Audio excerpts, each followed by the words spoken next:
Good morning Chhattisgarh, आप देख रहे हैं आईबीसी 24 और मैं हूं आपके साथ शुभांगी ठाकुर। इस बुलेटिन में हम आपको देंगे छत्तीसगढ़ की सभी खबरों का पूरा अपडेट। बुलेटिन की शुरुआत करेंगे, लेकिन सबसे पहले नजर डालते हैं आज की हेडलाइंस पर। पीएम मोदी आज विकसित भारत संकल्प यात्रा के लाभार्थियों से करेंगे बातचीत। दोपहर 12:30 बजे होगी वीडियो कॉन्फ्रेंसिंग। जनसमूह को भी संबोधित करेंगे प्रधानमंत्री। आज बिलासपुर और अंबिकापुर के दौरे पर रहेंगे सीएम विष्णुदेव साय। संभाग स्तरीय कार्यकर्ता सम्मान समारोह में होंगे शामिल। डिप्टी सीएम अरुण साव भी रहेंगे मौजूद। और पखांजूर में बीजेपी नेता की हत्या, अज्ञात लोगों ने गोली मारकर किया मर्डर। पुराना बाजार में वारदात को दिया अंजाम। रायपुर में चाकूबाजी की 2 वारदात। महादेव घाट पर पुरानी रंजिश में युवक की हत्या, 2 घायल। आरोपी ने जेल से छूटने के बाद किया मर्डर। उधर टिकरापारा में पेट्रोल पंप कर्मचारी को मारा गया चाकू।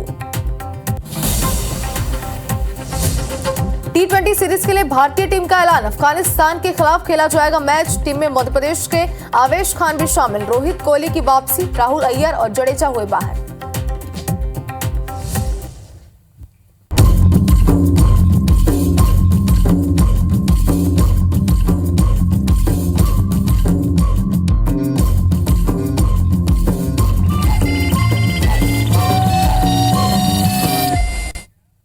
तो खबरें देखते हैं विस्तार से और बुलेटिन की शुरुआत करेंगे इस वक्त की बड़ी खबर के साथ। आपको बता दें कि पखांजूर नगर पंचायत के पूर्व अध्यक्ष असीम राय की 2 नकाबपोश युवकों ने गोली मारकर हत्या कर दी है।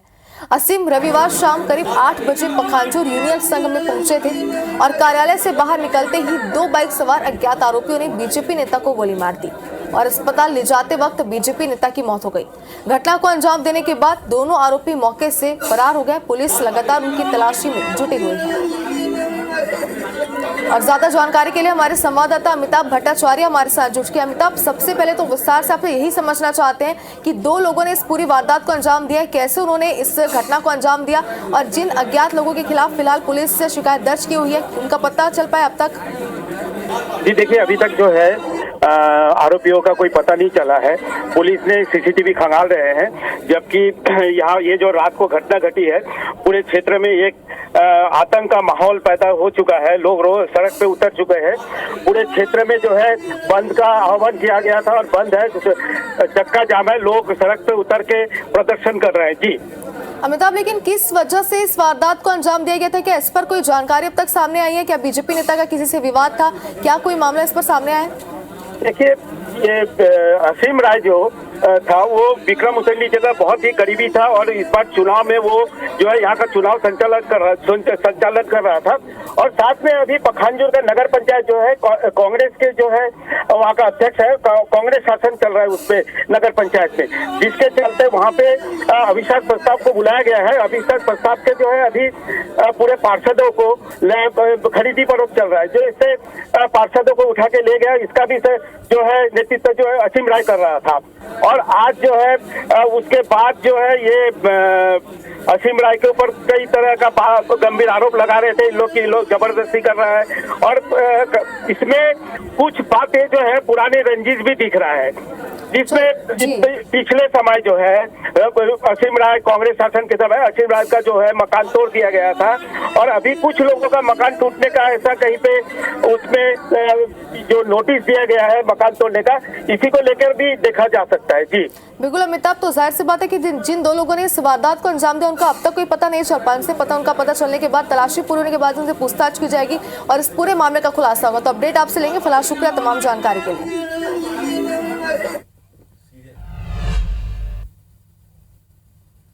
और राजधानी रायपुर की अगर बात करें तो राजधानी में एक बार फिर से चाकूबाज सिर उठाने लगे हैं। पुलिस की कड़ाई के बीच कुछ ही घंटों के भीतर राजधानी के टिकरापारा और डीडी नगर थाना इलाके में चाकूबाजी की वारदातों से इलाके के लोगों में दहशत का आलम है।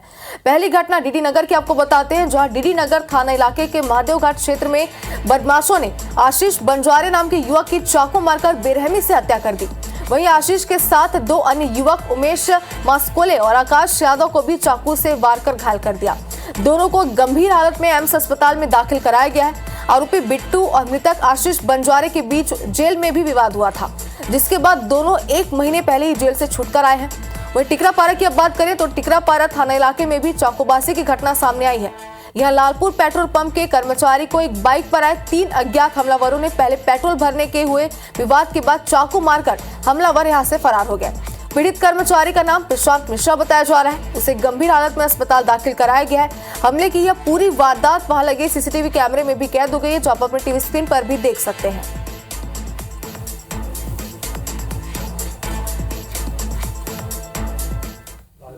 आरोपीगण 3 बाइक में आए और उन्होंने उनको पहले पेट्रोल डालने के लिए बोला कि दूसरे जगह चले सामने और इसमें ब्लॉक में चले जाइए करके। तो वहाँ पर गया और खुद से वो नोजल उठाकर पेट्रोल डालने लगा, जिसके मना करने पर वह उनको मारपीट करने लगा और चाकू निकालकर उन पर हमला कर दिया गया है। तीनों आरोपी के बाइक का डिटेल लिया जा रहा है और कैमरे से भी उनका हुलिया के आधार पर उनका पता तलाश की जा रही है। राजधानी रायपुर के महादेव घाट में हुई चाकूबाजी में एक युवक की मौके पे मौत हो गई है और 2 लोग जो हैं वो गंभीर रूप से घायल हैं। उनका एम्स अस्पताल में इलाज जारी है। पुलिस मौके पे यहाँ पे पहुंची है। ये जो घटना स्थल है ये महादेव घाट स्थित जो है, यहाँ पे बताया जा रहा है कि आशीष बंजारे नामक युवक है, उसकी मौत हुई है और 2 जो लोग हैं उनको गंभीर रूप से घायल है। हम यहाँ पे बात करने की कोशिश करते हैं कि क्या पूरी वारदात हुई है और क्या घटनाक्रम यहाँ पे सामने आया है, क्या पूरी घटना हुई है और क्या अभी तक जानकारी मिल पाई। बिट्टू यादव और उसके साथियों के द्वारा 2 युवकों पे हमला किया गया था धारदार हथियार से। पुलिस के द्वारा अभी मामले में मर्ग इंटीमेशन कायम करके आगे की कार्रवाई की जा रही है। उसमें 2 घायल हैं और 1 की मृत्यु हो गई है। इसमें जो मृतक है कौन मरा है और कौन घायल है, इसमें अभी तक क्या जानकारी मिल पाई है। इसमें अभी मृतक आशीष बंजारे करके है और 2 अन्य घायल हैं। ये क्या कुछ कारण आया इसमें, क्योंकि बताया जा रहा है कोई रंजिश चल रही थी, किस तरीके की रंजिश थी और क्या इनके खिलाफ कार्रवाई की गई थी पूर्व में।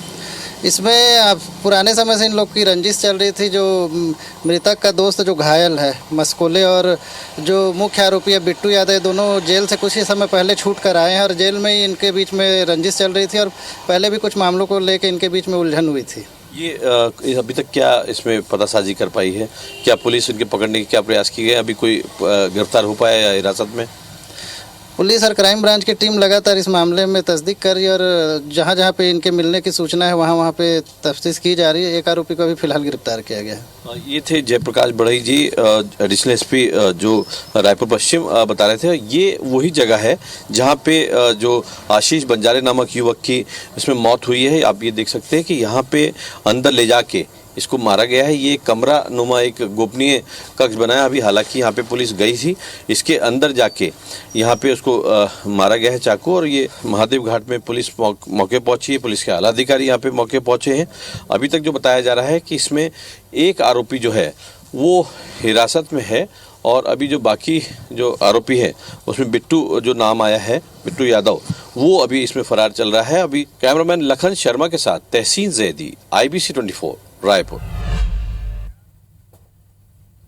तो इन 2 घटनाओं से इतना तो साफ हो गया कि राजधानी रायपुर में चाकूबाजी की घटनाएं थमने का नाम नहीं ले रही। आगे बढ़ते और अब बात करते हैं मुख्यमंत्री विष्णु देसाई के आज के दौरे की। तो आज सरगुजा और बिलासपुर संभाग के दौरे पर रहेंगे। कार्यकर्ता सम्मान सम्मेलन में सीएम विष्णु देसाई शामिल होंगे। बिलासपुर में आयोजित कार्यक्रम में डिप्टी सीएम अरुण साव भी उनके साथ मौजूद रहेंगे। तो कई सारे स्थानीय कार्यक्रम हैं जिसमें सीएम विष्णु देसाई शामिल होंगे। अगर बात करें उनके आज के दौरे की तो सरगुजा और बिलासपुर के दौरे पर वो रहेंगे। कार्यकर्ता सम्मान सम्मेलन ये कार्यक्रम लगातार बीजेपी के द्वारा कई जिलों में किया जा रहा है प्रदेश के, और आज यही कार्यक्रम है जिसमें सीएम विष्णु देसाई शामिल होंगे। उनके साथ डिप्टी सीएम अरुण साव भी मौजूद रहेंगे।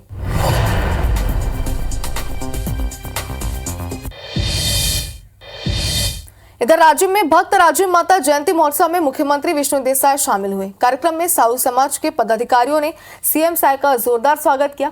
सीएम विष्णु देसाई ने जनता को संबोधित करते हुए कांग्रेस पर जमकर निशाना साधा और फिर से राजिम कुंभ कराने का ऐलान किया।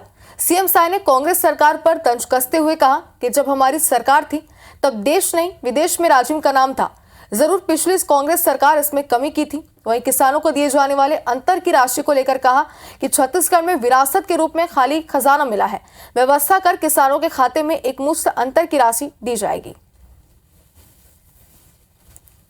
मैं फिर मुख्यमंत्री के नाते आश्वस्त करना चाहता हूं कि फिर से यहां के वैभव लौटी, राजिम कुंभ के फिर से ख्याति हुई और दुनिया भर के साधु संत फिर से यहाँ पर आए। विरासत के रूप में छत्तीसगढ़ में खाली खजाना मिली से तो कुछ तो व्यवस्था करना पड़ी ना, तो व्यवस्था करके एक मुफ्त मन जो अंतर के राशि किसान मन के खाता में देबो।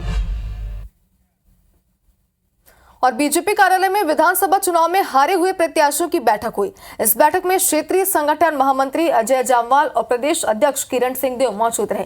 बैठक में सभी प्रत्याशियों ने वरिष्ठ नेताओं को हार की वजह बताई। वहीं विधायकों को मोदी सरकार के कामों और मोदी की गारंटी को घर घर तक पहुंचाने को कहा गया है। मीटिंग के बाद प्रदेश अध्यक्ष किरण सिंहदेव ने बताया कि किन्हीं कारणों की वजह से हमारे 36 प्रत्याशियों की हार हुई है। जिन क्षेत्रों में हार हुई है वहां पर पार्टी के कार्यक्रम लगातार आयोजित करने का निर्णय लिया गया है। कुछ प्रत्याशियों ने पार्टी के नेताओं और कार्यकर्ताओं द्वारा भीतरघात किए जाने की शिकायत भी मिली है, जिसे पार्टी ने गंभीरता से लेते हुए कार्रवाई का आश्वासन दिया है। हमारे 90 में से 54 सीट में विजयश्री प्राप्त हुई है और किन्हीं कारणों से विशेष परिस्थितियों में हमारे जो 36 विधानसभा से हम जीत नहीं सके, उन प्रत्याशियों की भी आज उन सभी की बैठक हुई है। किसी कारण से जीत नहीं पाए, एक समीक्षा बैठक माननीय संगठन महामंत्रीगण प्रदेश अध्यक्ष जी रखे थे। तमाम लोगों ने अपने जो सुझाव और जो परिस्थिति था, जो वहाँ पे वस्तुस्थिति था, उनके बारे में अवगत कराया है। वहीं रायपुर में भाजपा अनुसूचित जनजाति मोर्चा की बैठक में विभिन्न कार्य योजनाओं पर चर्चा हुई है। चुनाव नतीजों के बाद पहली बैठक में कई फैसले लिए गए। बीजेपी प्रदेश अध्यक्ष किरण सिंहदेव ने कहा कि विधानसभा में एसटी कोटे की 2 सीट से बढ़कर 17 सीटों पर जीत हुई है। अब आगे आदिवासी क्षेत्रों में आदिवासी जन चौपाल का आयोजन होगा, जिसमें मोदी सरकार के कार्यों की जानकारी दी जाएगी। हमारे साथ भारतीय जनता पार्टी के प्रदेश अध्यक्ष किरण सिंहदेव यहाँ पर मौजूद हैं। आज 2 महत्वपूर्ण बैठक हुई। एक भारतीय जनता पार्टी एसटी मोर्चा के पदाधिकारियों की बैठक हुई, कार्य समिति की बैठक हुई, और उसके अलावा भारतीय जनता पार्टी के विधानसभा चुनाव में जो प्रत्याशी हारे हुए थे उनकी भी बैठक हुई। तो इन बैठकों में क्या हुआ? आज हारे हुए प्रत्याशियों की भी बैठक हुई है, बहुत सारे हार के कारणों की समीक्षा भी की गई है। क्या क्या हुआ? नहीं, देखिए क्या है, ये तो अपने संगठन के काम करने का तरीका भारतीय जनता पार्टी में। हाँ, जो हमारे विधायक जीत के आए हैं उनमें से कुछ मंत्री बने हैं। भारतीय जनता पार्टी के वे सारे प्रत्याशी जो विशेष परिस्थितियों में, किसी अलग अलग परिस्थितियां हर चुनाव की अलग अलग क्षेत्र की होती है, किन कारणों से कैसे हुआ, इन सब पर विषय विस्तार से और आगे पार्टी के कार्यक्रमों से, योजनाओं से सबको जुड़ के आने वाले लोकसभा और आगामी कार्यक्रमों में भारतीय जनता पार्टी के और सभी बड़े वरिष्ठ दायित्ववान भी हैं, उसमें कुछ नए हैं, तो उन लोग कार्यक्रमों को लेकर और विभिन्न विषयों पर चर्चा हुई। आज हमारे साथ अनुसूचित जाति मोर्चा के प्रदेश अध्यक्ष जो हैं विकास मरकान, वो भी यहाँ पर मौजूद है। आज बैठक हुई थी। बैठक में अनुसूचित जाति मतलब एसटी मोर्चा के पदाधिकारियों को क्या जिम्मेदारी दी गई, पिछले कार्यों की समीक्षा भी हुई थी। आने वाले दिनों में मोर्चा लोकसभा की 11 से 11 सीटें जीते, उसके लिए क्या आप करने वाले?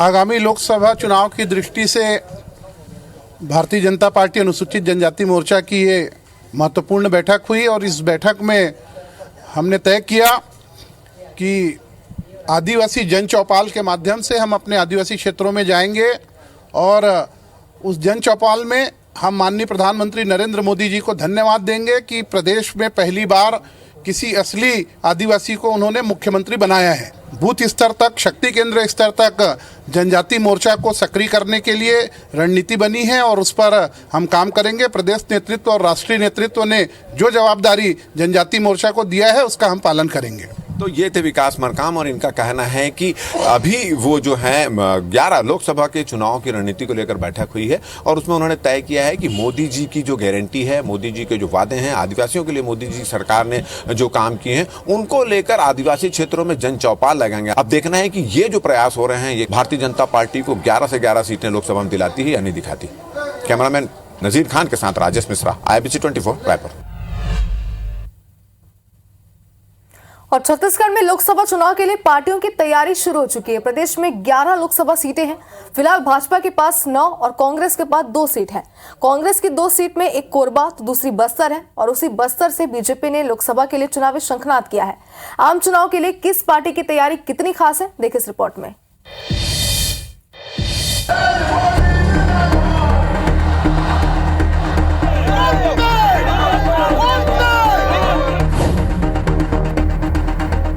छत्तीसगढ़ में विधानसभा चुनाव के समय से शुरू हुआ इलेक्शन का खुमार अब लोकसभा के बाद ही उतरेगा। लोकसभा चुनाव की तैयारियों को लेकर बीजेपी कांग्रेस अपने अपने तरीके से भिड़ गई हैं। दोनों पार्टियों की नजरें लोकसभा की 11 सीटों पर हैं और जीत के दावे अभी से किए जा रहे हैं। निश्चित रूप से 11 हम जीतने वाले हैं। 11 से 11 लोकसभा में भारतीय जनता पार्टी का परचम फहराएंगे। कांग्रेस का बेहतर प्रदर्शन आपको इस चुनाव में दिखेगा। लोकसभा में छत्तीसगढ़ से जितना ज्यादा सीट हो सके जीत सके, ये हमारा टारगेट रहेगा। इसलिए बैठकों के दौर से लेकर सभाएं और बयानबाजी का दौर सा चल पड़ा है।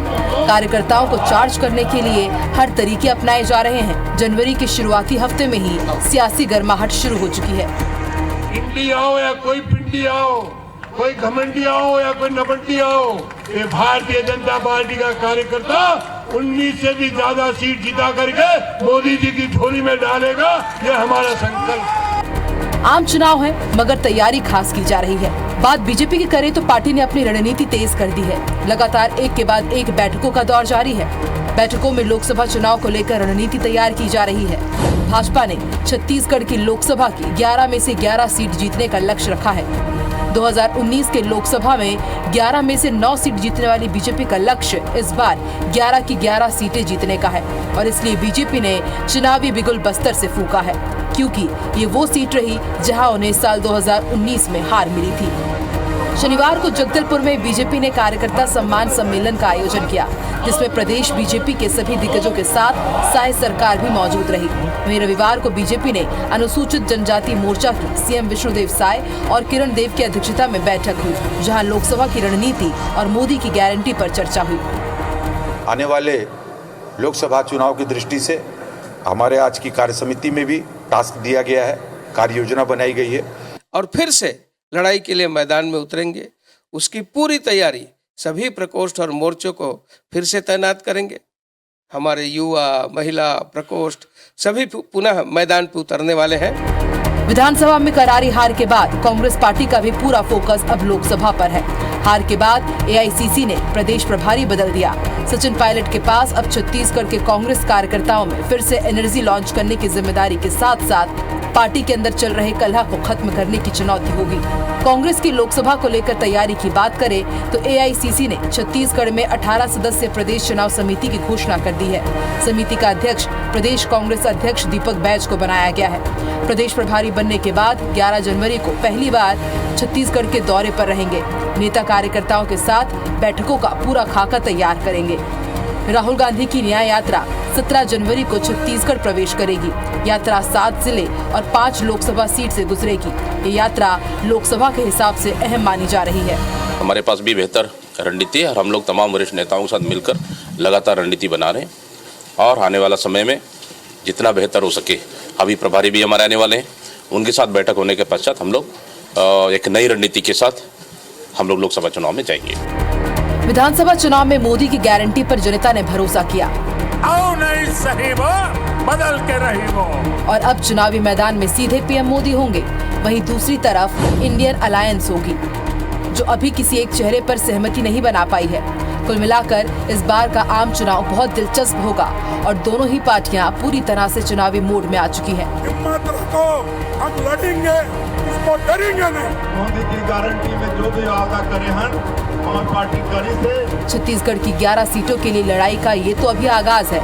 क्या विधानसभा चुनाव में हुआ एक तरफा मुकाबला लोकसभा में कांटे की टक्कर में बदलेगा, ये भी बड़ा सवाल है। रायपुर से सौरभ सिंह परिहार और राजेश मिश्रा के साथ ब्यूरो रिपोर्ट IBC 24।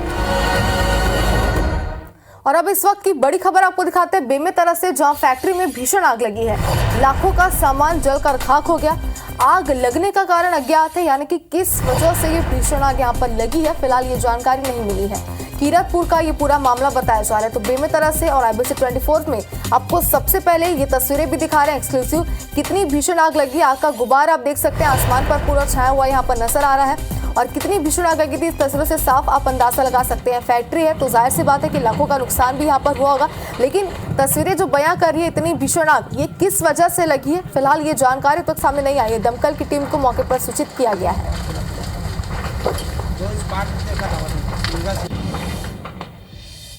और इधर पेंड्रा में भालू के आतंक से लोग दहशत में हैं। आपको बता दें कि बचरवार गांव में आंगन में भालू पहुंच गया।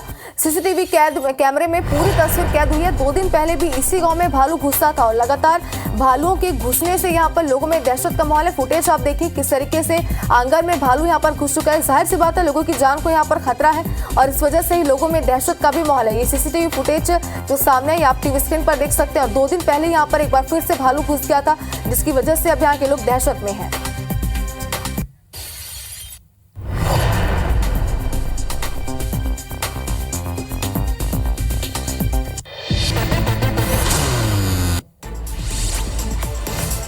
सीएम डॉक्टर मोहन यादव आज कई कार्यक्रमों में शामिल होंगे। सुबह 11 बजे विकसित भारत संकल्प यात्रा के दौरान प्रधानमंत्री का उद्बोधन करें, सुनेंगे। पंचायत मंत्री प्रहलाद पटेल आज विदिशा के दौरे पर रहेंगे। पंचायत मंत्री विदिशा के ग्राम बरखेड़ा में विकसित भारत संकल्प यात्रा में शामिल होंगे। भोपाल में आज कांग्रेस की 3 मैराथन बैठकें होने जा रही है। स्टेट इलेक्शन कमेटी और पॉलिटिकल अफेयर्स कमेटी की मीटिंग बुलाई गई है।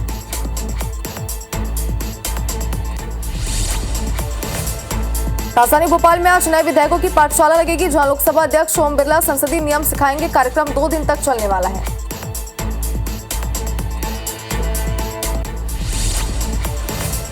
भोपाल में आज से बीआरटीएस कॉरिडोर हटाने की कार्रवाई शुरू होगी। बैरागढ़ में हलालपुर से विसर्जन घाट तक कॉरिडोर हटेगा।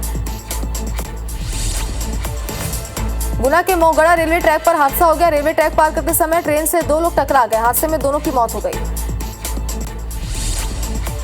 सागर में अज्ञात वाहन की टक्कर से एक तेंदुए की मौत हो गई। घटना गढ़ा कोटा के पास की। वन विभाग ने जांच शुरू कर दी है। विदिशा में पैसों के लेन देन को लेकर दुकान संचालक से मारपीट की गई। आरोपी ने दुकान में आग लगाई और जिससे एक व्यक्ति का हाथ झुलस गया। पुलिस ने मामला दर्ज कर लिया है। इंदौर में सर्व हिंदू समाज के कार्यकर्ताओं ने धरना प्रदर्शन कर कलेक्टर को ज्ञापन सौंपा। प्रभात फेरी में हुई युवक की हत्या के मामले में 2 लाख रुपए को सहायता राशि देने की मांग की। दतिया के पठान ढाबा पर हुए गोलीकांड मामले में बड़ौनी पुलिस ने 3 आरोपियों को गिरफ्तार किया। अन्य आरोपियों की तलाश की जा रही है। जबलपुर में कलेक्टर धान खरीदी केंद्रों का जायजा लेने के लिए पहुंचे और बारिश की वजह से हुए नुकसान का जायजा लिया। अधिकारियों को धान खरीदी तेज करने के निर्देश दिए। मनावर पुलिस ने धार और गुजरात से 10,000 के इनामी बदमाश को गिरफ्तार किया। पुलिस ने आरोपी से ट्रैक्टर ट्रॉली जब्त की। रिशा जिले के किंजल पार्क में ताइक्वांडो प्रतियोगिता में 36 किलोग्राम वर्ग में गोल्ड मेडल जीता गया। किंजल का चयन दक्षिण कोरिया में होने वाली प्रतियोगिता के लिए हुआ है। जबलपुर के मेडिकल कॉलेज कैंपस में नशे में धुत प्राइवेट एम्बुलेंस के ड्राइवर ने जमकर उत्पात मचाया। ड्राइवर ने एक महिला समेत 4 लोगों को टक्कर मार दी। खरगोन के महेश्वर में महामृत्युंजय रथ यात्रा निकाली गई। रथ यात्रा में मारवा सहित निमाड़ अंचल के हजारों श्रद्धालु शामिल हुए। दतिया के सुनारी गांव में एक युवक को कुछ लोगों ने गोली मार दी। युवक को जिला अस्पताल में भर्ती किया गया। 6 लोगों पर केस दर्ज किया गया।